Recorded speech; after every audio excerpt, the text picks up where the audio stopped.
Wow. How the is it? It's right. Oh, it's just really bad that. What's I gonna do? Oh yeah. What did I title this? Anyway, I just wanted to ramble about because I noticed that a lot of people now are getting really into Oh, it says hang on. So do I just wait? If I record this, do I need to care about like because it says hang on?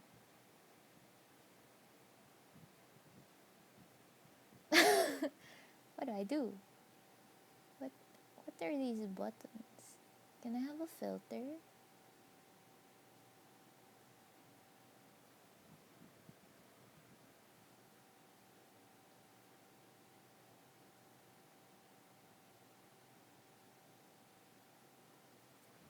I can't pick a filter.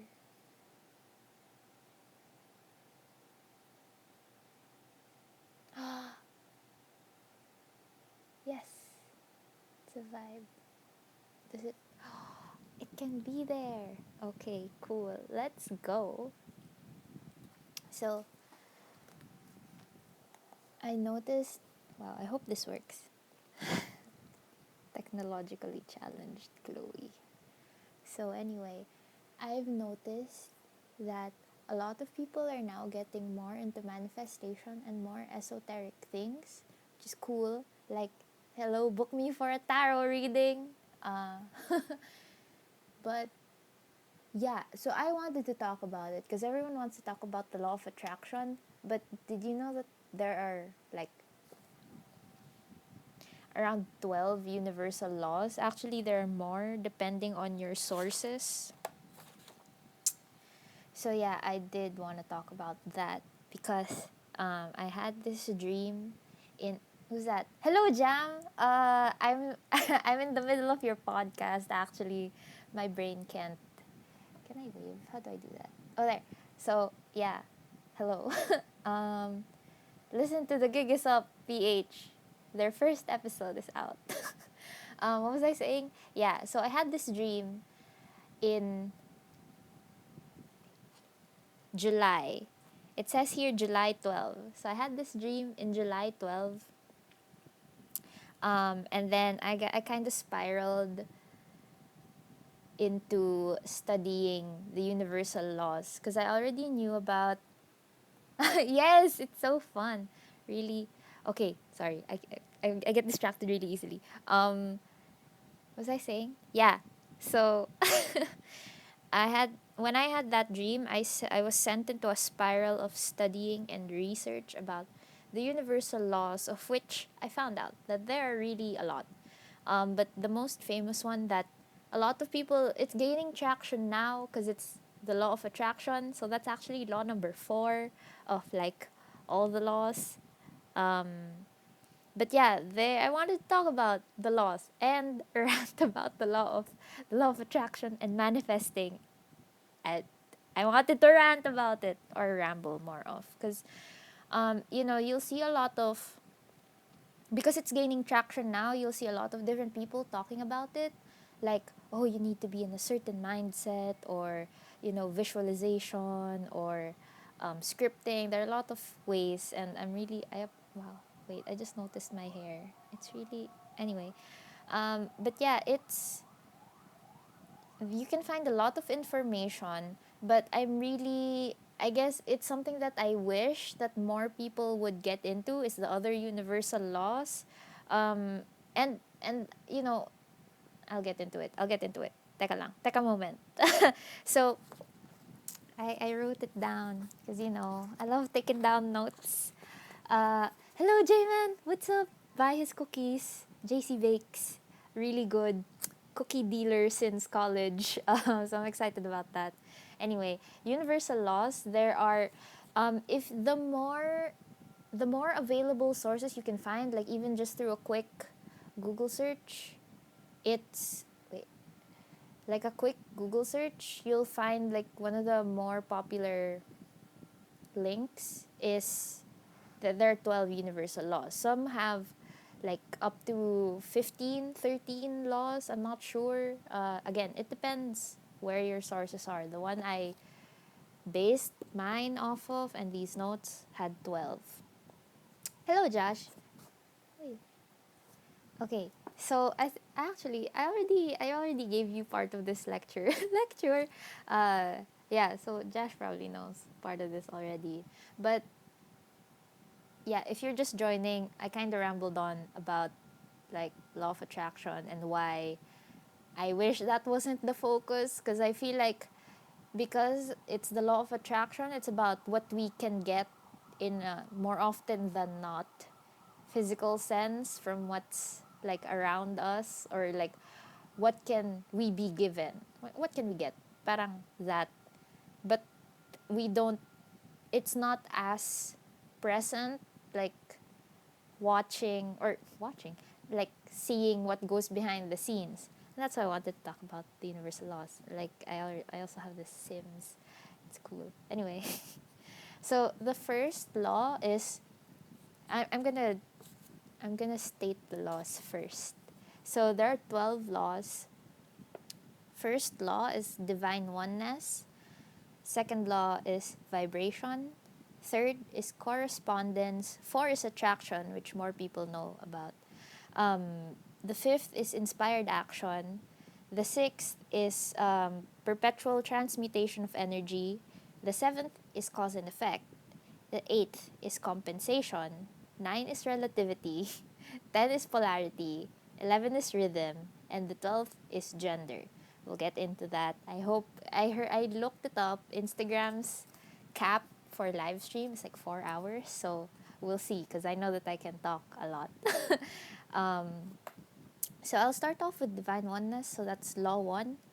And it's a lot of these are really simple. I feel like a lot of these, although not like stated directly, like people know. It's just that when it comes to the universal laws, people know that one of the laws is law of attraction, because we call it that. But yeah, the first law is divine oneness. So I took notes. The first one is law of divine oneness, and it says that everything is interconnected. Similar to like the butterfly effect, if you've heard of that. So if you haven't, I suggest you look it up. But this is also, so it's divine oneness. I think I also did some research on string theory for this and chaos theory, but that's not now.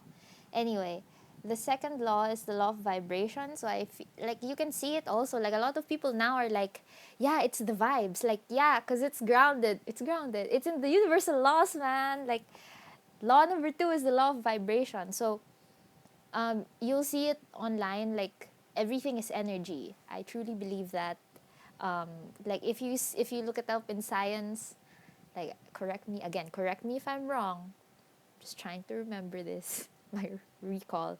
But you know how atoms, like when you press your finger like that, you're not actually touching like your fingers, because the atoms repel each other, something like that. But yeah, law of vibration, that's number 2. And it says that every particle is in constant movement, as in the vibrations, and everything has its own specific energy frequency. So this is, hello, I don't know you, but hello, thanks for coming to my live. Um, anyway, yeah, like this is the most, like you might also see this online, like people will say that music is one of the highest forms of vibration, something like that. I forget what they say exactly. But yeah, that's why music is so strongly linked, because sound is, energy particles moving. It's the waves, the vibes, the vibrations. Like when you make sounds, it vibrates through the air. Like we need air, science. But yeah, so everything has its own specific energy frequency. You can also see this like even the colors. Like, right, you have infrared, ultraviolet, and the whole spectrum, light, energy, particle, wave, science. Um, and then I'll get into more in-depth stuff later. But I just want to let you know these basic things. This basic.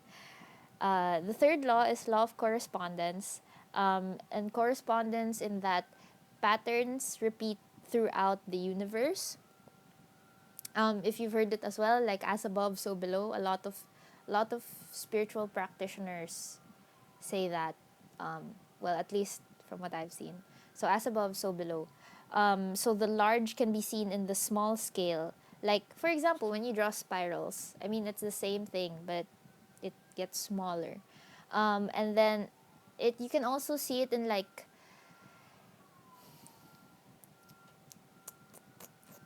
how do I explain this? Like, I liken it to the patterns of life, even in the physical plane. Wow, this is getting words. But you know how insects are super small, right? They have, like, to us, it looks, they look fast. To them, we probably look really slow. And very similarly, as above, so below, to us, like, the planets are moving at their own speed. But to us, they look slow. But when they move, they already complete, like, more than 1,000 kilometers. I don't know the exact details, but I hope you get what I'm trying to say. The fourth law is the one that I've been kind of rambling about, kind of ranting about, which is the law of attraction. Um, I maybe you know about it already, but uh, like attracts like, and also like vibrational frequency matching. Now, I wanted to point out, and I've said this also before, that the fourth law is number 4 for a reason, because you need to, like, understand the first 3 laws, because they're your foundational laws before you even get to the other laws.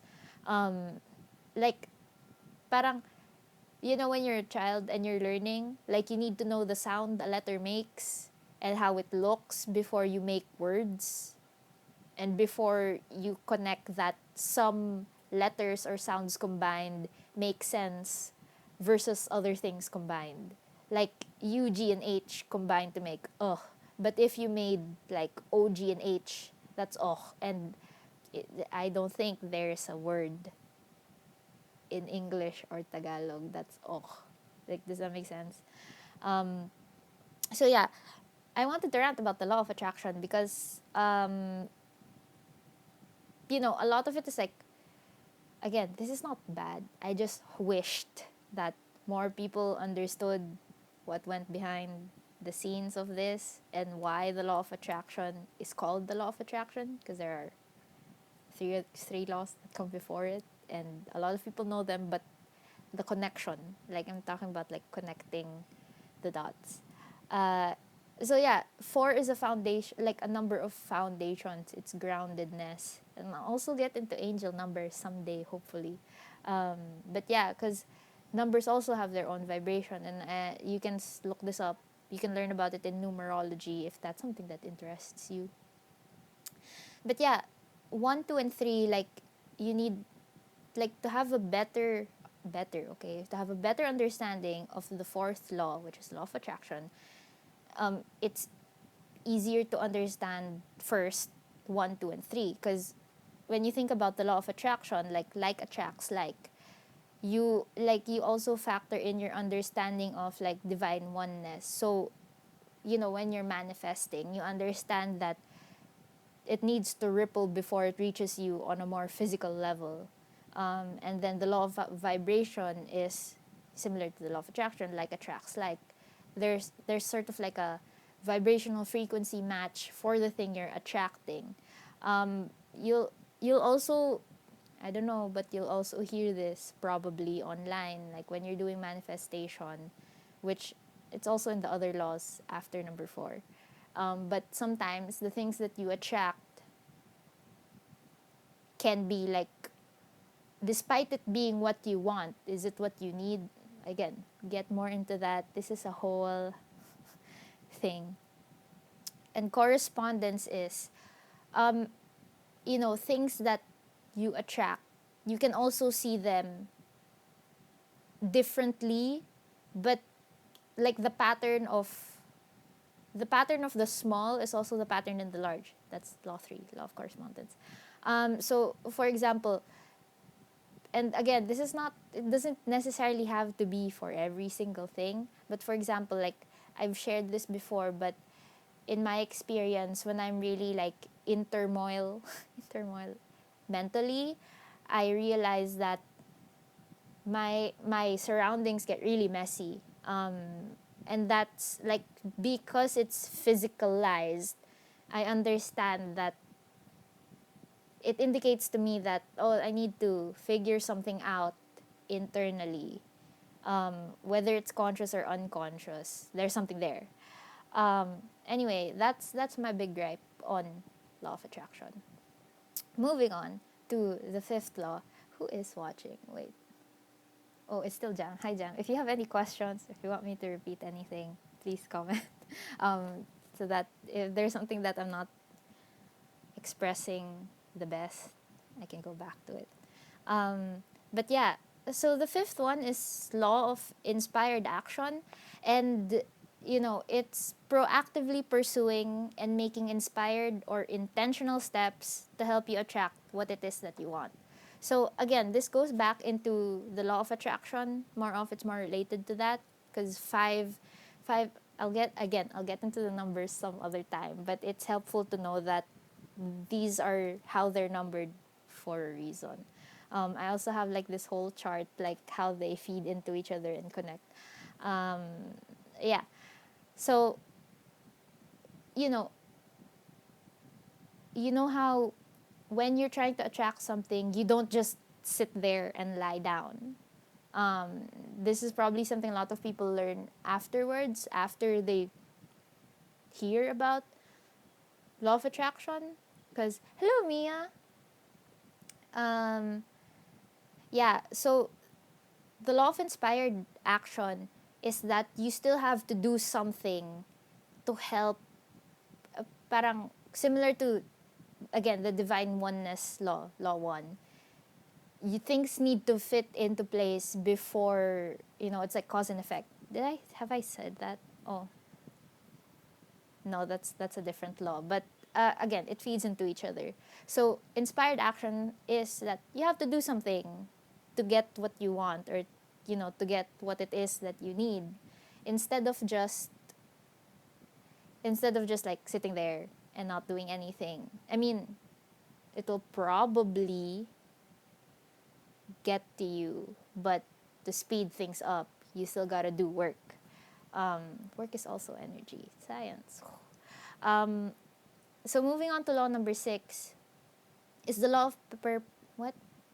I don't understand my handwriting. Law of perpetual transmutation of energy. So, again, feeding back into the other laws, they're all interconnected. Um, this sixth law is that everything around us is in constant flux, like on a cellular level, on an atomic level, in a physical level, even like air and wind. It's in flux. Um, so, and it's also that high vibrations can trigger change in low vibrations, but the vice versa is also possible. So that a lot of these laws go back into the law of divine oneness. I feel like okay, personally, I feel like you can learn the first 3 laws, and that's already a good foundation for the rest of them. But if you only learn the latter laws, you won't have as full of an understanding of the laws. Yeah. um, so yeah, it's that, if you science, do I science? But yeah, if you science, you'll know that when you pour cold and hot water together, right? So when they're hot, they vibrate at a higher speed than cold molecules, atoms. Ooh, which term is it? Atoms, probably. So the cold particles, I'll just say that. The cold particles, they're very slow moving, and the hotter particles like move really fast. So when they interact together, they sort of either they vibrate like in a medium way, because the slower moving particles, slower vibrating particles, like react to the higher vibrating particles, and vice versa. So that's sort of like the visualization for Law 6. Going into Law 7, which I already mentioned, I touched on it a while ago, it's the law of cause and effect. So I feel like it's pretty explanatory. But the law of cause and effect is just that all actions have corresponding reactions. And this also goes into, again, back to the third law, as above, so below. Um, the spiritual also influences, or whichever you'd like to call it, whether it's spiritual or mental or what have you. It goes back into the physical, but your physical also affects your spiritual or mental. So this is one of the reasons why I will always, like, I'm a fan of like Bronfenbrenner in psychology. He has this theory, which is the ecological systems theory. I hope I'm remembering the name correctly. Bronfenbrenner. Um, but yeah, it's that, on a smaller scale, you're affected by the things that have also affected the people around you. Like, for example, your parents. They're a product of different things that you are affected by. Um, so again, and those experiences also factor into how you see the world. So again, all actions have corresponding reactions. And how do I say this? Sometimes they're non-linear because they all interact with each other and how you view the world. So, like us, like if you're really into spirituality, whether you are or you're not, you believe in higher power, you can kind of understand that all actions have corresponding reactions. So if I tip over my glass, then it'll fall. Now it'll either break or spill water, and then that'll turn into me cleaning it. Maybe masugatan ako, cause and effect. Um, okay, okay. Hello, Feria. Yeah, sorry, it paused for a while because. Anyway, I'm back. I'm back to the law 8, which is the law of compensation. Again, why I say that these are laws that are in order is for a reason, but the numbers, they also say something, which I'll get into maybe some other time, maybe here, I don't know. It's a lot. Take your time. Um, yeah, so law of compensation, which is the eighth law, is you receive what you put out. So, this is also similar to law 5, which is, again, law of inspired action. And so you receive what you put out, and compensation comes in many forms. So there's also an example here, which is that wealth could lead to something worse, or you reap what you sow. So on a bigger scale, like how we treat others and the planet fuels into, I mean, we can already see the effects of what that has brought us.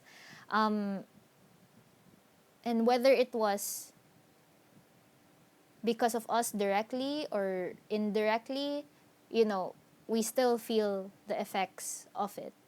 Um, so that's also going back into the seventh law, which is cause and effect. It's just that, again, feeding into what I said about like it being non-linear. So again, it depends because with the example here, wealth could lead to worse. So it depends on the person, right? Like how they treat money, like whether they're wealthy, like when they become wealthy, how they treat that money still feeds into a cause and effect for them in their life. Now, law 9, moving into law 9, is the law of relativity. And there's like, okay, it's the neutrality of things in isolation. Now, we know that things don't really happen in a vacuum when we know here. But, things are neutral when they're in isolation. So, nothing is necessarily good or bad until you compare it. And it's also the multiplicity. Wow, I really wrote that, huh? Multiplicity of perspectives. So, again, I just, there are things that are actually really bad. So we know that, we are aware of that, okay? Um, Context. Please don't take this out of context. Just talking about the universal laws. There are other laws, but those are like, yeah, I'll get more into that. Sorry. But yeah, the law of relativity is that it's neutrality of things in isolation. Okay, in isolation. So I'm just repeating myself at this point, but nothing is necessarily good or bad until you like have something to relate it to. I guess I want to talk about this in terms of like if you only know one thing your whole life and that's what you get used to, you don't really know anything else until it's introduced into your consciousness. So it's relative. Like, hello James. Um, yeah. So, for example, right? If I grew up being shouted at my whole life, that level of volume is what I'm used to, and that's like, but relative to someone who suddenly I met who just like talked in a really quiet and calm voice, like relatively that's like a big difference. Hello, Bernie. What's up? Thanks for joining. Yeah, so I mean that's kind of what I mean in this particular law, which is the law of relativity, and I want to be very specific that these are universal laws, not not necessarily like human laws because we know that those are very different. Again, I'll get more into that. And then the law of polarity, that's the 10th. The 10th is the law of polarity. So it says that absolutely everything has an opposite.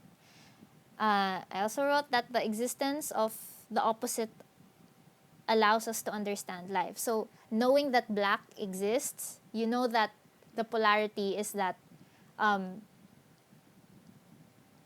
maybe that's not a color wise, not a good example. So I'll retract that.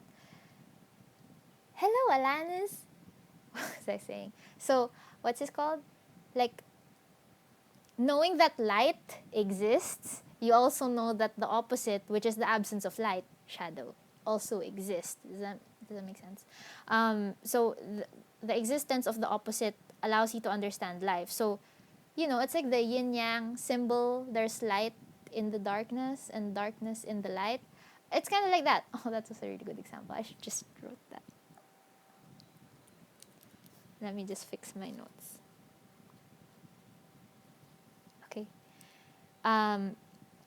So yeah, I talk about the hello. I'm okay. Just to catch you up, I'm talking about the universal laws. I kind of rambled about the law of attraction earlier, but yeah,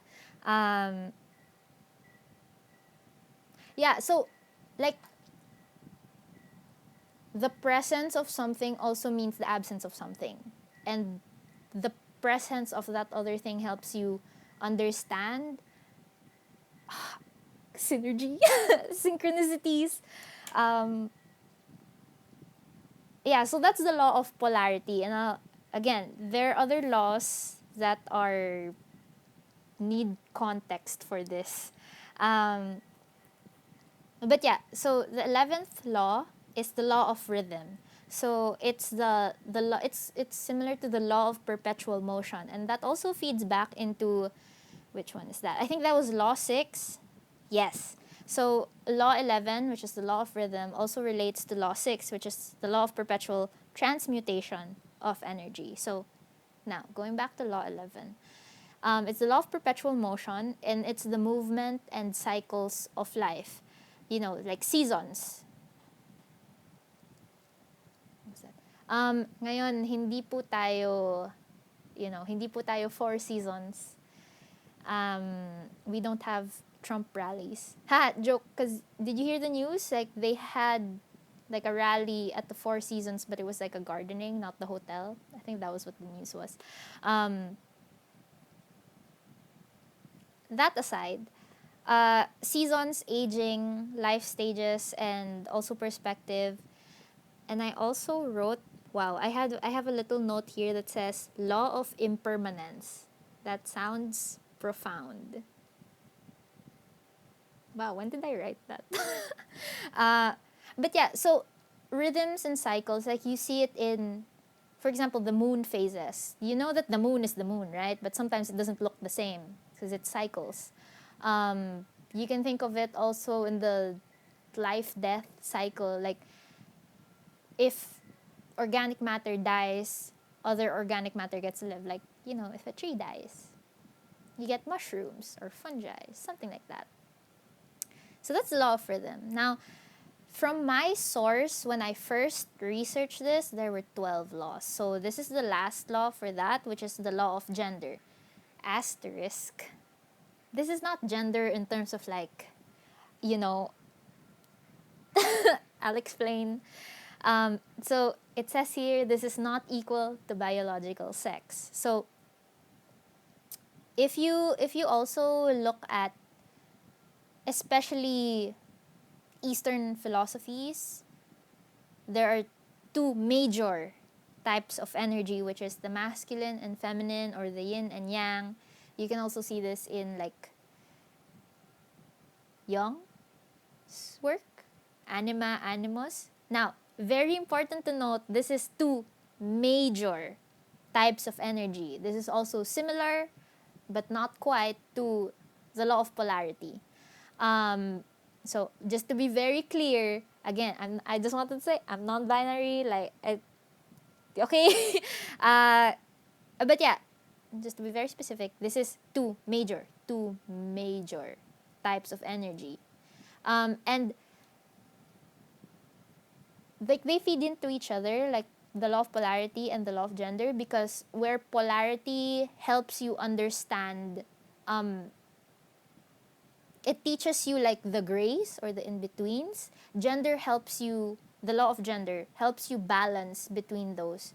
Because I feel like for me, polarity is complete opposites. So they contradict each other, but the law of gender helps you make it cohesive. So again, they feed into each other. So, because, wow, how else can I explain this that's more succinct?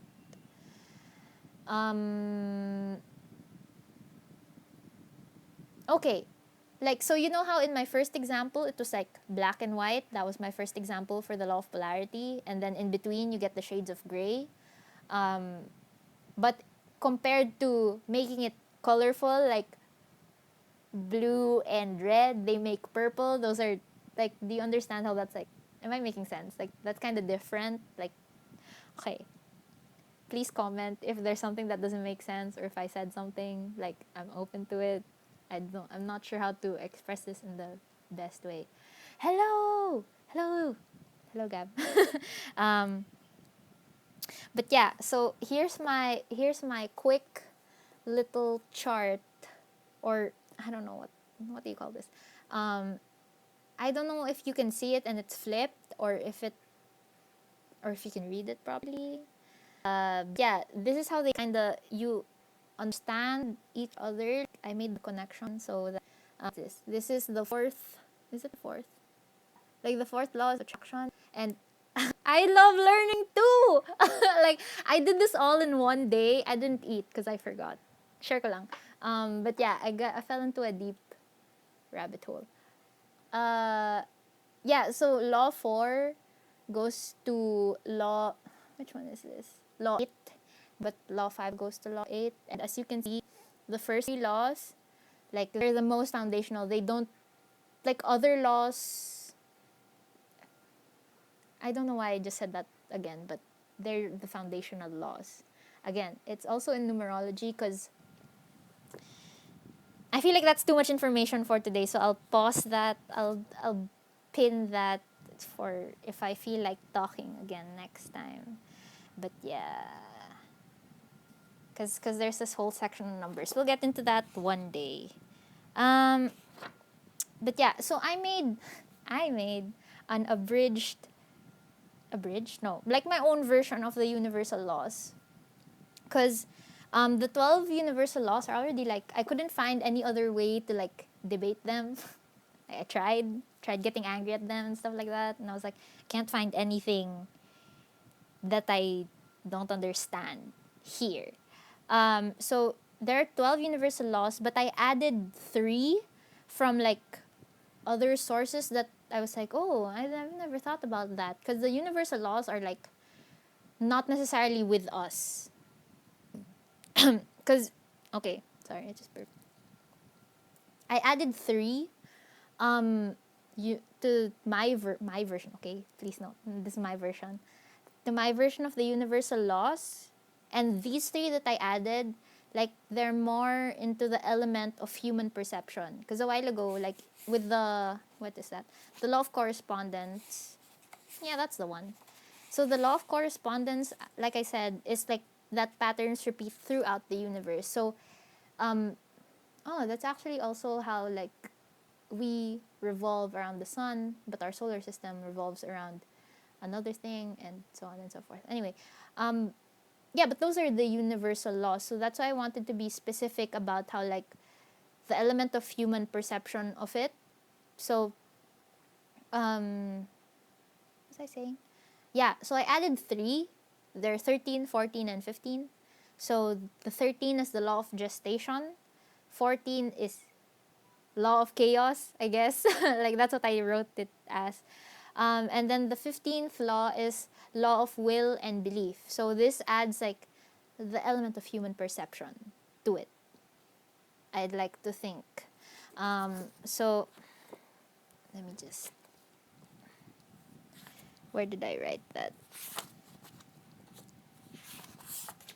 How kalat?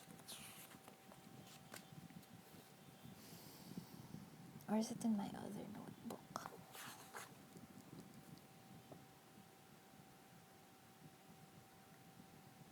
Ah, there. Okay, it's there. I just wrote it somewhere else. Um, so if you find other laws, I mean, these are, you can probably find these in a different version. Again, I'm just like trying to connect my understanding to all of them and making a more concise way to explain them to myself or to other people. So I added gestation, chaos, will, and belief. So for gestation, it's like the time aspect of it, because okay, this is kind of like I asked this of people before, like if you get reincarnated into a baby's body, what's your age? Is it your mental age or is it your bodily age? Because you grow up, right? So that's kind of what the law of gestation is that there's a time aspect to it, like a linear time aspect. Because if you also like look up, is it quantum mechanics? I'm not sure. I'm really not sure. But if you watched, I think it was Arrival. Yeah, that movie, like mind blowing. But it's that the past, present, and future are all happening all at once. That kind of thing. But the thing is, we have a physical, we have a physical linear experience of time because we have physical bodies. And that's what the law of gestation is. So again, these three laws that I'm discussing now are, it's an element of human perception added to it. So, and then I also put in the law of chaos, which I partially mentioned a while ago, which was chaos theory. And I wrote down here chaos theory. The more chaos you add to something, the more the system will sort itself out and head towards order. Now, I feel like I need a physical explanation of this, but I'm not prepared with my teaching materials. So, if you've tried it, I suggest you experiment with it. If you put like, if you have a container and you have different sized balls in them, like sizes like this, or like little ones and beads, and you shake it, so that's the chaos aspect of it. So you're shaking the container, right? It's like chaos, because they're mixed all together. The more you shake it, you'll notice that the smaller items will fall to the bottom. Like they'll just naturally move towards the bottom. I don't know how it works, but I've observed it in class before. And then the larger objects will stay at the top. I'm not too sciencey to explain that, but try it out. Try it out. It should work. So that's this version of chaos theory, and it goes back into the initial universal laws, like cause and effect, correspondence, oneness, vibration, attraction. But it's like the human perception of it is that we because we're in a physical embodiment, it's more difficult to observe things at a larger scale. So again, this is not to invalidate any experiences anyone has had ever. That's not what I mean by this. And of course, it's never right to do that in the first place. So this is more on a theory level, okay? So please. But yeah, so the human perception of it is difficult because we're here. And I also explained that a while ago when I mentioned the ants versus us versus like the planets. If we were, you can see like more ants from where we are versus like the ants looking at us because of the gravity, the size, the magnitude of it. But that's kind of what I mean. And that's why the chaos aspect, I added that because I felt like it was important to say that, when learning about these things, because of our physical experience, we don't see everything. Hi, Therese. Yeah, parang, like, you can kind of see stuff happening, but you don't know that they happen. Like, you don't physically see them. I should have a better example for this. Like, I know things are happening in America, but I don't see them. Make sense? I hope that makes sense. And then the last law that I wrote down, which is the 15th law. This is a lot. The last law that I wrote down was like law of will and belief. Now, I felt like it was important to say that it's will and belief, because you'll see like some universal laws online will add the law of belief, and I wrote it down here. The law of belief is similar to attraction, but has like an added heart and mental element to it. Now, again, if you're into the law of attraction, you might have seen this online. It's fine if you haven't, but it's an example. You have to believe that you deserve to have it. It's like kind of that added factor to it, that makes it come easier to you. I'm not gonna get into like destiny, what have you. Like, I feel like that's a huge whole other topic that I don't have enough notes for. So, but yeah, the willing and believing is like, an aspect that's very, I feel, human, or more of a living aspect to it. Because, if you think about life like a flow of water, so it's going like that, and we're like the fish that swim upstream, it's because they will themselves to swim upstream. That's the best way I can put it right now. Or like if it's a strong wind and you like fight against it, that's like, there's like that tension, friction, that comes with it. And that's something like a living, physically embodied being can do. So for me, after talking this long, I have like this my version of like connecting and understanding the universal laws. Now, again, I want to say that I learned these things online, but I also added like a little spin on it and how I understand it, because it's a lot. It's really a lot. Yeah. Oh, there! Law of gestation is the temporal element plus divine timing. I wrote it down. I just didn't notice it. Okay. Good thing I had that there. But yeah, those are my total of universal laws. I'm open for questions, or I guess if you have any questions, want me to go back on any points? Because I feel like that was a lot. I feel like I talked a lot. I always do, but yeah. Again, iba pa yung very specific yung numerology aspect of it. Because if you've been into like angel, hi Miguel, what's up?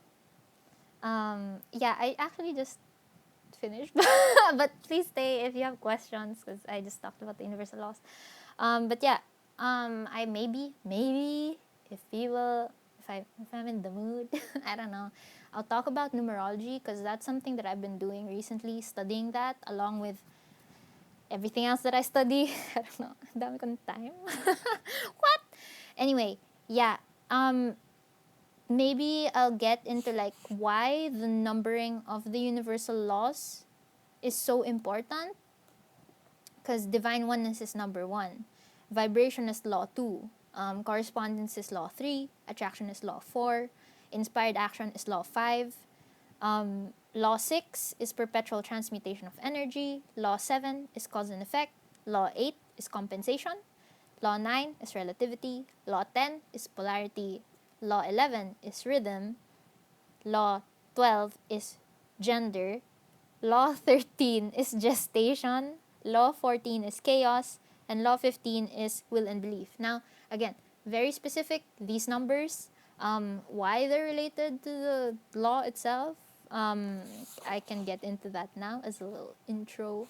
And this is all from a dream I had in July. Wow. Yeah, maybe I'll share more of that either now or I don't know. I have time. I have a lot of time. So I had this dream, right? I should have started with this. But I had this dream, and it was a hexagon mirror. So a hexagon has 6 sides. And then I did research about like hexagons. And then like I forget how it happened. Yeah! At twilight lang, citation. This was revealed to me in a dream. Yeah, like, you're not wrong.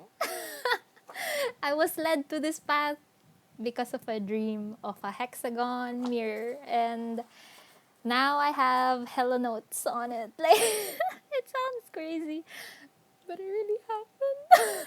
Why? But yeah, law 6, hexagons. Did you know they're the strongest shape and the most efficient space-wise? And it's also naturally occurring, like in honeycombs. Like, they're hexagon shape. And then I found out that 6 is like a harmony number. It even goes back to tarot, which I also do. Book me for a reading. I'm open for readings. But yeah, if you... Wow. Ready. I have like the first number 6 in the deck is the Lovers, and it's a very harmonious number. Also the Gemini card, in case you were interested. Yeah, oh my god, yeah, organic chemistry. Thank you. I didn't notice that. But yeah, they have hexagons. Oh, there. Thank you, Miguel. Like, I don't know if this will be saved. Oh my god, Therese, yes. What deck did you get? Sorry. First, Miguel said that hexagons are the most stable shape of carbons. The more you know, guys. I ditched my org chem class. I changed into a bio class when I was in college. But yeah, Therese, what deck did you buy? I'm curious, because I have like 6 decks. So, did you get like the traditional deck? I think that you'll have fun with it. Like, yeah, and I don't know which deck you got. Oh my god, where'd you get that? That's one of like the more popular decks recently. Yeah, it's a good deck from what I've heard. It's based on the traditional Rider Waite tarot illustrated by Pamela Coleman Smith. It's based off of that, but this one, a lot of people like it because it has like tech, if I'm not mistaken. Yeah, like I think some of the characters have cell phones and stuff like that. I'm not sure. But yeah, you'll have fun with that deck, I feel. Oh, ayos. Yeah, practice it. Oh, so excited. Book me for reading. I'm really plugging that. Book me for reading, guys. Uh, but yeah, like, what was I saying? Yeah, going back to the hexagons and number 6. It's a very harmonious number. Like, more, cause okay, if you've seen this quote somewhere, I don't remember who exactly said it. Maybe it was Einstein. I'm not sure. But it says that you'll understand the universe more in 369, something like that. Wow, my memory. But that is a quote somewhere from someone. 369, very important numbers. Um, like that's kind of one of the things that I did research on before this. Yeah, so 3 is like a creation number, 6 is a harmony number, and 9 is like an endings number, but it's also like completion. It's like a completion on a personal level. Like you'll also see this in tarot. Because you have like a suit. So for example, right, the wand suit, you'll see it goes from ace to 10, and then the page, the knight, the queen, then the king. But the nines are like more of a personal thing. Like for example, the nine of pentacles is like a personal fulfillment versus the 10 of pentacles, which includes like family. um, so yeah, really understanding 369, it's wild. So going back to the hexagon that I saw in a dream, yeah, because it's like the midpoint between, or balance between, like being polygonal and being circular, and it's also in the universal laws. It's like it has the vibe of a compromise. So that's the perpetual transmutation of energy. So it's being in constant flux. So yeah, maybe I'll actually talk more about that someday, sometime, because there's a lot. I have like, how many pages of notes do I have? I have like 4 pages back to back of notes. So yeah, maybe when I feel like it, I'll share more if you're interested. IDK. But otherwise, thanks for coming to my TED Talk. TED Talk. Thanks for coming to my talk, my lesson, my rambling, whatever you want to call it. Um, Hope you have a good day. Happy 11/11. Bye! Okay, how do I end this? There.